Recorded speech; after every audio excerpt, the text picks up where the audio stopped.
Chapter number 4 हम material पढ़ने जा रहे हैं, यानी वस्तुएं क्या होती हैं। मेटल एंड नॉन मेटल, मतलब जो धातुएं की होती हैं और जो धातुओं की नहीं होती है। धातु और जो धातु नहीं होती, दोनों चीज़ें हम पढ़ेंगे, कौन सी धातु है और कौन सी धातु नहीं है, दोनों की प्रॉपर्टीज़ क्या हैं, दोनों की कैरेक्टरिस्टिक्स क्या हैं और कैसे हम दोनों को आइडेंटिफाई कर पाएंगे कौन सा मेटल है कौन सा नॉन मेटल है, उनकी प्रॉपर्टीज़ के बेस पे। You are familiar with a number of material like iron, aluminium, copper etcetera, यानी कि आप इस तरीके की वस्तुओं से भली भांति उन्हें जानते हैं, जैसे कि आयरन हो गई, एल्युमिनियम हो गई या फिर कॉपर हो गई। कुछ मटेरियल यहाँ पे दिए हुए हैं, जैसे कि आयरन दिया हुआ है, कोल, सल्फर, एल्युमिनियम, कॉपर। अपीयरनेस और हार्डनेस इसकी आपको देखनी है और बतानी है कैसे ये अपीयर करते हैं। Can you name the material which are metal, क्या आप उन वस्तुओं का नाम बता सकते हैं जो मेटल है, मतलब जो धातु की है। The rest of material in table 4.1 are non metal, बाकी जो बची हुई वस्तुएं होंगी वो नॉन मेटल होंगी, मतलब वो धातु नहीं होंगी। Metals can be distinguished from non-metal on the basis of their physical and chemical properties. Metal को नॉन मेटल से हम अलग कर सकते हैं सिर्फ उनकी फिजिकल और केमिकल प्रॉपर्टीज़ को देख के, मतलब उसकी अपीयरेंस और उसकी केमिकल प्रॉपर्टीज़ को देख के। Recall that lustre and hardness are physical property of metal, यानी कि याद करिए जो लश्चर होता है या फिर जो हार्डनेस होती है वो मेटल की प्रॉपर्टीज़ है। Physical properties of metal and non metal, यानी फिजिकल कैसे वो अपीयर करती है, हार्डनेस कैसी होती है, ये सारी चीज़ें हम पढ़ने जा रहे हैं फिजिकल प्रॉपर्टी में। Have you ever seen a blacksmith beating an iron piece और an article made up of iron like spade, shovel and axe, क्या कभी आपने ब्लैक स्मिथ यानी लोहार को आयरन की बनी हुई वस्तुओं को पीटते हुए देखा है। Do you find a change in a shape of this article on beating, क्या पीटने से इनकी शेप में किसी प्रकार का बदलाव आता है। Would you expect a similar change if we try to beat a piece of coal, क्या आप सेम आपको बदलाव दिखेगा, मतलब क्या आकार बदलेगा अगर हम कोयले को पीटते हैं। तो जैसा कि हमने बात किया, तो आयरन जो होता है वो शेप चेंज कर लेता है पीटने पर, जो कोल होता है कोल शेप नहीं चेंज करता है, कोल पीसेस में टूट जाता है। तो ये दोनों डिफरेंस शो कर रहा है कि मेटल जो होगा वो हमारा पीटने पे शेप चेंज कर देगा, बट जो नॉन मेटल होगा पीटने पे शेप नहीं चेंज करता है।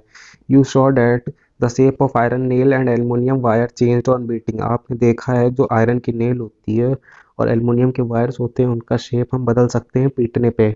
If they were beaten harder these could be change into sheet, अगर उन्हें काफ़ी तेज़ी से पीटा जाए तो वो शीट में चेंज हो सकते हैं। You might be familiar with a silver foil used for decorating sweets, आप जरूर ही आपने सिल्वर फॉइल देखी होगी जिनको मिठाइयों को डेकोरेट करने के लिए या फिर जो हम फूड अपना कवर करके ले जाते हैं लंच बॉक्स में।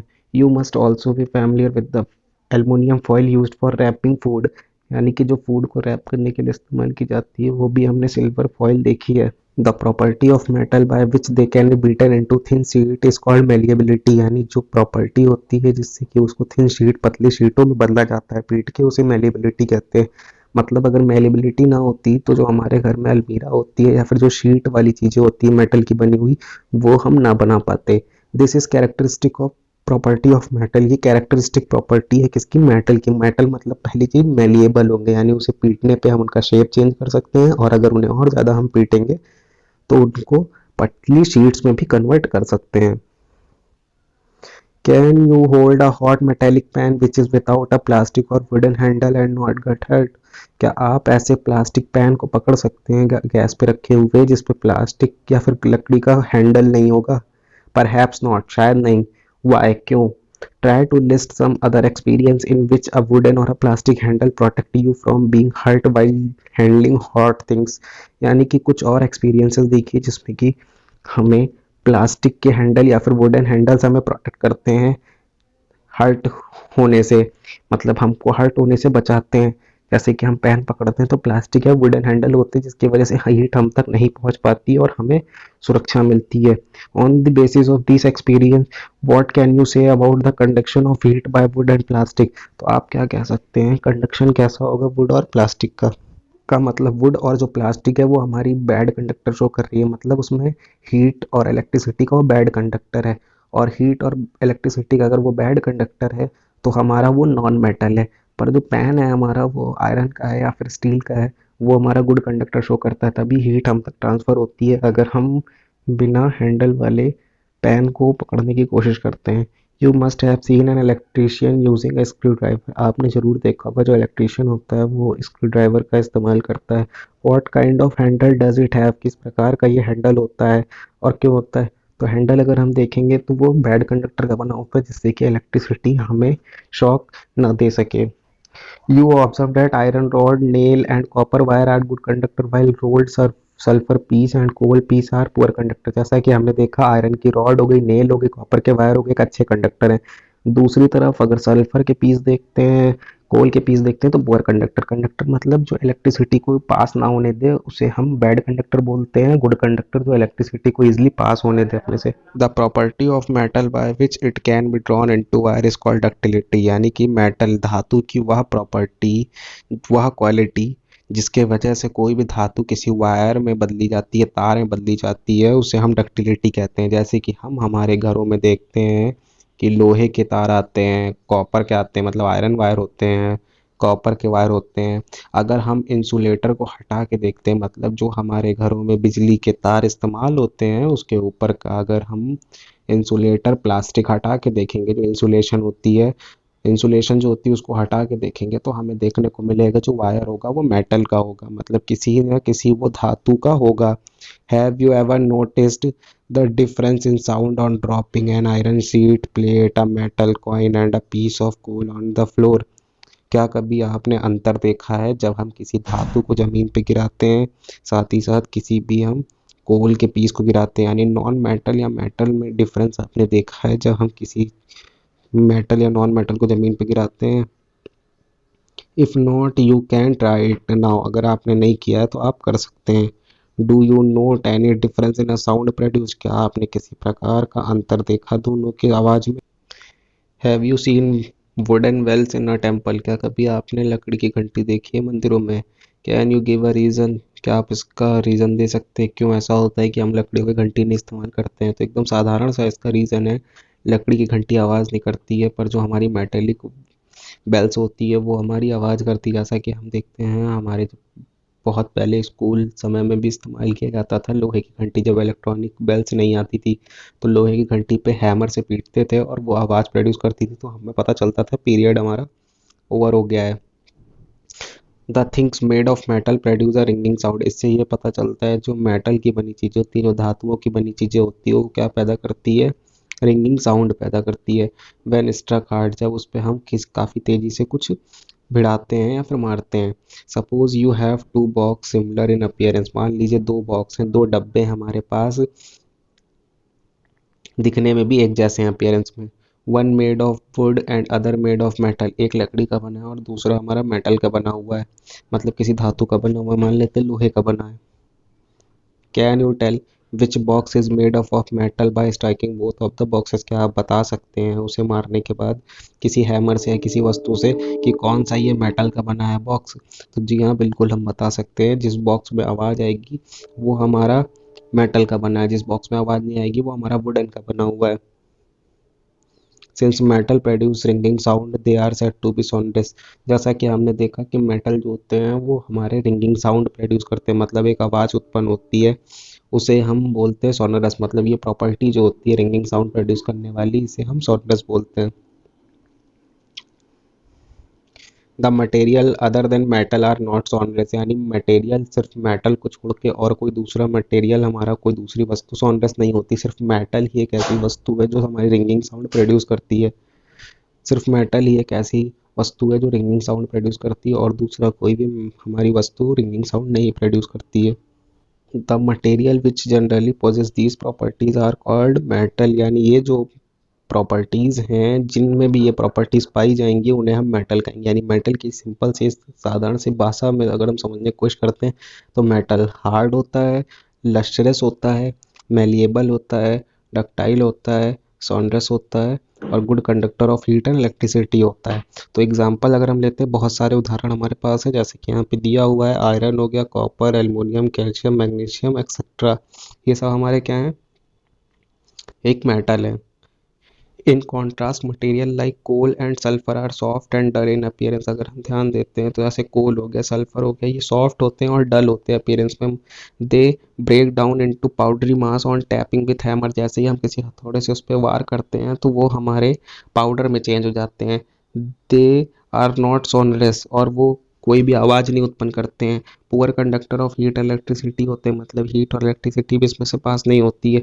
These material are called non metal, यानी इन मटेरियल को हम क्या कहते हैं, नॉन मेटल कहते हैं, जो कि मेटल से की एक भी प्रॉपर्टी नहीं शो करते। अगर उसे हैमर से पीटेंगे तो वो हमारे पाउडर में चेंज जाएंगे, कोई भी साउंड नहीं प्रोड्यूस करेंगे, हीट इलेक्ट्रिसिटी के बैड कंडक्टर भी कहलाते हैं।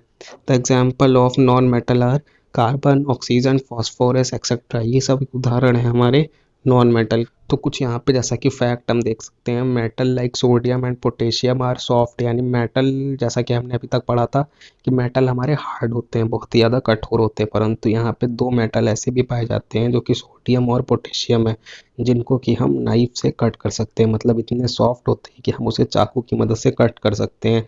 Mercury is the only metal, और दूसरा हमने हार्ड पढ़ लिया, सारे मेटल हार्ड होते हैं, पर अभी हमने देखे कि दो हमारे सॉफ्ट मेटल भी होते हैं। तीसरा मेटल जो होगा यूनिक प्रॉपर्टी शो करने वाला मरकरी है। मरकरी एक ऐसा मेटल है हमारा जो कि लिक्विड स्टेट में होता है, हाँ लिक्विड स्टेट में पाया जाता है ये रूम टेम्परेचर पे। इसको छोड़ के और कोई मेटल ऐसा नहीं है जो लिक्विड स्टेट में पाया जाए, और साथ ही साथ सोडियम और पोटेशियम को छोड़ के उसके सिवा कोई दूसरा मेटल नहीं है जिसको कि हम चाकू से कट कर सके। अब हम पढ़ने जा रहे हैं chemical properties of metal and non metal. Chemical property, अभी तो हमने फिजिकल प्रॉपर्टीज पढ़ी कि अपीयरेंस कैसा होता है, सोनलेस साउंड प्रोड्यूस करता है, हार्ड होता है, मेलिएबल होता है, डक्टाइल होता है, ये सब फिजिकल प्रॉपर्टीज थी। अब हम पढ़ेंगे केमिकल प्रॉपर्टीज क्या होती है। Reaction with oxygen, you are familiar with the phenomenon of rusting of iron, यानी कि हम इस फेनोमेनन से फैमिलियर हैं जो कि रस्टिंग ऑफ आयरन, लोहे पे जंग लगना।